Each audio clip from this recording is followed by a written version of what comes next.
Hola, este es Abstract Teams, conformado por Jessica Danae, Jimena, Edmar Rodrigo y Anthony Sebastián. Esto es un diaporama sobre la tipología de los mensajes masivos. Y bueno, tenemos que partir de lo que es la tipología de los mensajes masivos. Es una clasificación de los mensajes que puede hacerse una tipología de los mensajes según sea de su contenido, lenguaje y su soporte mediático. Un solo mensaje puede incluir varias de las categorías propuestas.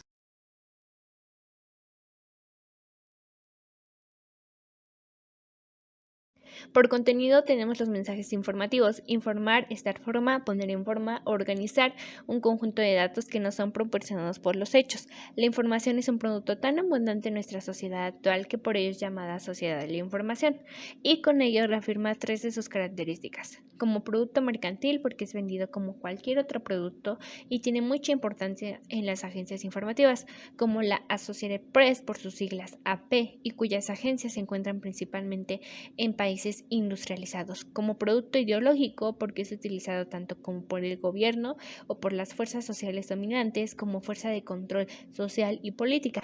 Por ello es comúnmente que veamos a la política que tener de su lado a los medios informativos; como producto cultural, porque nos brinda los elementos necesarios para desempeñarnos de forma responsable como ciudadanos. En cierta manera, la interpretación y manejo que haga la sociedad de la información también define su nivel cultural. La información la recibimos tanto de medios convencionales como la radio, la televisión o el periódico, o de las nuevas tecnologías como el Internet. Puede ser falsa o verdadera, y por ello es preciso saber analizarla y jerarquizarla, tomando en cuenta los procesos sociales, culturales y humanos en los que se da, la zona geográfica, ya sea localidad, países o conjunto de países de quien transmiten la información, el modo en que el destinatario interpreta el mensaje, ya que éste construye su realidad a partir de los signos que recibe. Y como elementos específicos y comunes para su análisis tenemos el contexto en el que se da el hecho, el manejo y presentación que el emisor hace del mismo, la fuente del mensaje, sus intenciones, qué tan verídica es, qué es lo que quiere lograr, el lugar del impreso y tipo de letra del encabezado siempre que sea impreso, la confiabilidad del reportero, de la institución o de la agencia, y por supuesto el interés, qué tiene que ver con mis necesidades informativas y qué actitud tomaré: favorable, desfavorable. Como ejemplo tenemos el artículo de revista de divulgación, por ejemplo National Geographic; tenemos las noticias que son difundidas a través de diversos medios, o no muy común, pero las recetas que nos explican el procedimiento detallado para elaborar un alimento. Propagandísticos. La propaganda es el conjunto de técnicas organizadas para difundir una idea, concepción del mundo o ideología con el fin de influir en una persona o en un grupo de personas, persuadirlas y así contar con su apoyo. Siempre hace referencia a la política de un gobierno, de un grupo social o de una institución. Es una actividad muy antigua, por lo que ha tenido presencia en diversos hechos históricos, como la Revolución Francesa, donde los aspirantes a un cargo de elección popular pues tenían que presentar sus diversas propuestas de gobierno. En la Primera Guerra Mundial, en la Segunda Guerra Mundial, donde se tenía el fin de difundir y de defender la ideología del Estado alemán, y en la Guerra Fría, que más que una guerra era una guerra psicológica, ya que se buscaba influir en las actitudes, emociones e incluso conductas de los individuos para apoyar pues la política de una nación o de un grupo de naciones. Puede ser de tres tipos: blanca, porque se nota claramente a la fuente emisora, esta apoya a un individuo, a un grupo social o a una institución y es verídica. Puede ser gris, donde no se nota claramente a la fuente emisora y se enmascara con otra agencia. Como claro ejemplo tenemos a los chismes o a los rumores. O puede ser negra, donde no notamos a la fuente emisora, por lo que genera cierta desconfianza en el perceptor y además tiene el fin de confundirlo. Y en cuanto a los elementos específicos para su análisis, tenemos la fuente emisora de la que procede la información y la confiabilidad de ambas, el contexto en el que se da el hecho, la sección del medio impreso o horario del medio electrónico y la tipografía, siempre que sea en medios impresos, de la cabeza de información.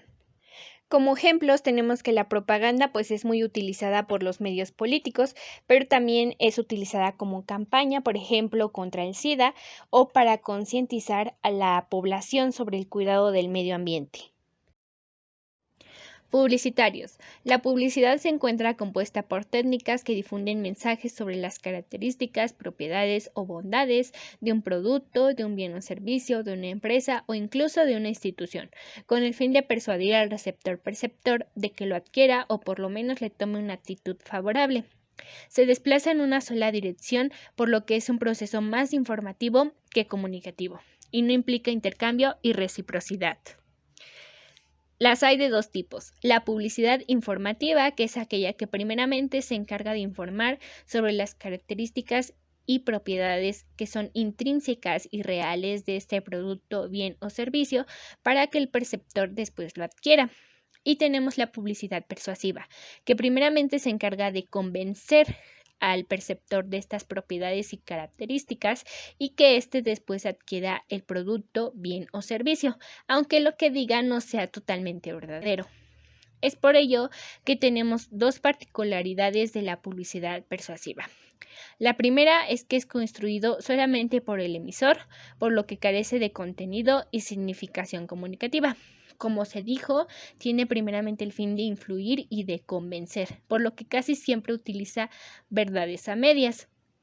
Y la segunda es que más que dirigirse a la razón, se enfoca en los sentimientos, ya que por esta parte en cierta forma somos más manipulables y lo que utiliza más para llamar nuestra atención pues son las imágenes llamativas. Como ejemplo tenemos a Nescafé, tu felicidad despierta con Nescafé. Adidas, nada es imposible. O Converse, los zapatos son aburridos, use tenis. Educativos. El mensaje educativo básicamente es aquel que acerca una experiencia de aprendizaje al receptor. La elaboración de un mensaje de este tipo requiere de una investigación previa, buscar conceptos, opiniones, debates, autores de referencia para el área que se está tratando y luego seleccionar las ideas centrales a desarrollar. En definitiva, conocer las características de las personas a las que está dirigido el mensaje educativo es fundamental. El medio es un factor determinante en el proceso de aprendizaje. Lo anterior debe de ser tomado en consideración por los docentes, pues deben retomar la cultura de los alumnos. Culturales. Los estudios culturales son un campo de investigación de carácter interdisciplinario que explora las formas de producción o de creación de significados de difusión de los mismos en las sociedades actuales.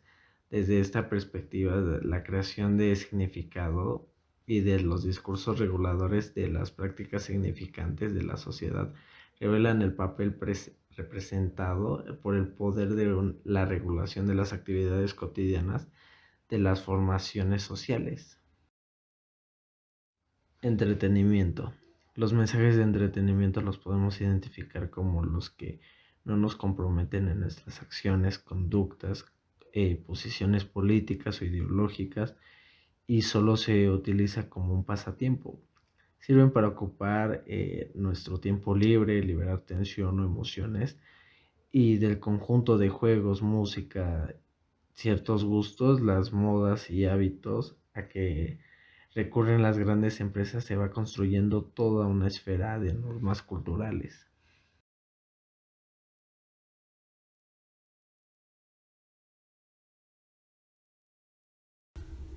Bueno, yo les voy a hablar acerca de los mensajes por su lenguaje, que son tres: verbales, aparece solamente en ellos un texto verbal, este puede ser oral o escrito, tiene la característica principal de que llena todo el espacio en el que llega al receptor-perceptor, es breve y muy expresivo y trata de dar el mensaje para que se entienda claro y fácil. Icónico, carecen de palabras y le dan una mayor importancia a la imagen. Esta va a tratar de expresar el mensaje más fiel y real, se podría decir, a través de su tamaño, forma y color. Y finalmente tenemos los mensajes icónicos verbales, que son los más abundantes y es una combinación, como su nombre lo dice, de imagen y un texto lineal. Estos tienen la misma importancia y se apoyan unos sobre otros para que el mensaje llegue claro, conciso y se entienda de mejor manera. Y pues ya sería todo de mi parte. Muchas gracias.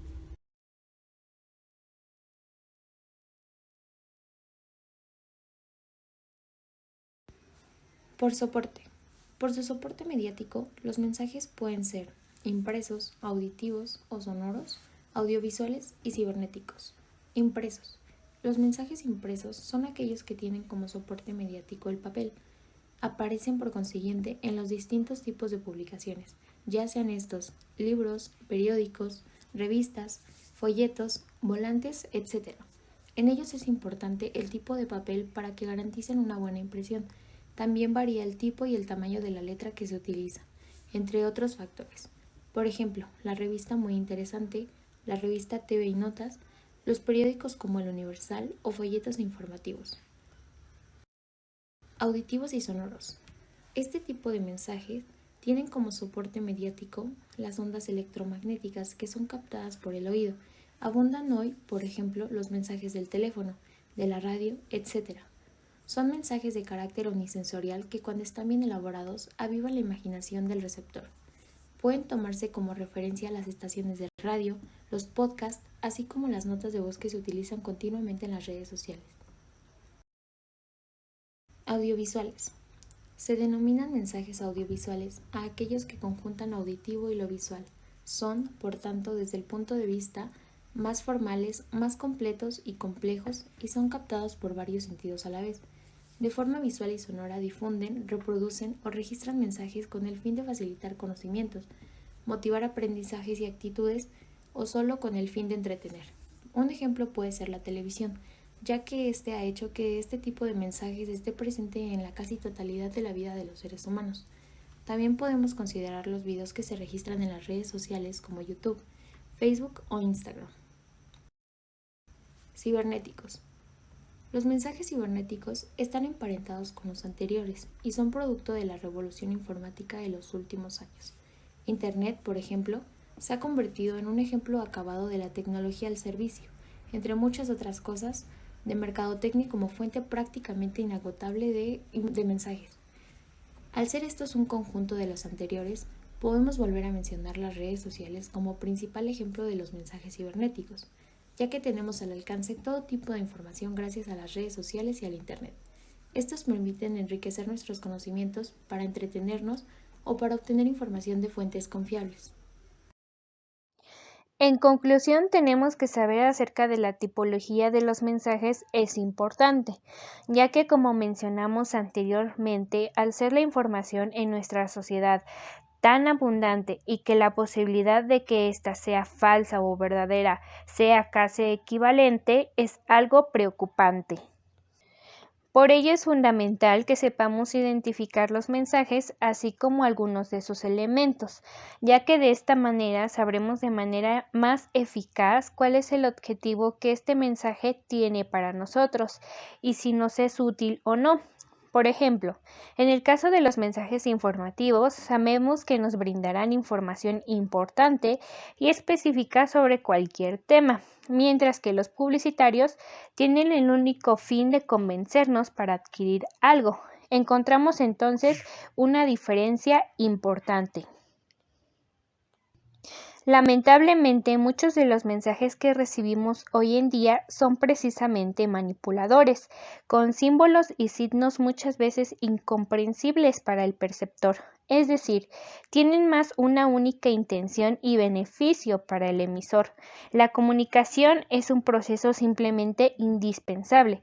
Saber informarnos y manejar la información nos ayudará a desarrollarnos mejor.